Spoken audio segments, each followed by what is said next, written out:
এই হলো কুলারটা, এটা হচ্ছে অরফিনের।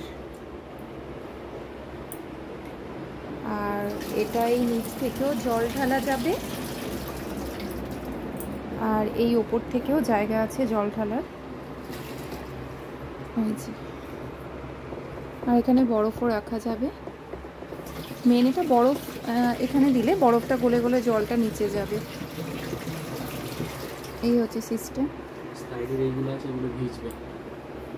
আর এখানে হচ্ছে যখন পাম্পটা চলবে, এটা যখন পাম্প চলবে এই সুইচটা, আর এটা এখানে বাড়ানো কমানো, আর এটা হচ্ছে যখন সুইং হবে।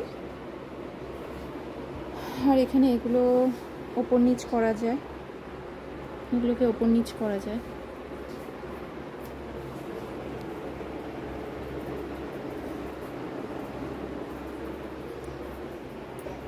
আর এই হচ্ছে সাইডটা।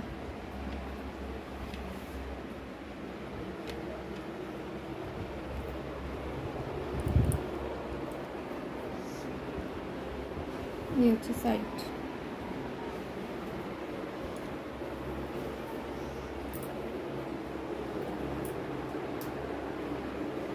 এটা হচ্ছে 85 লিটার জল ধরবে এটার মধ্যে।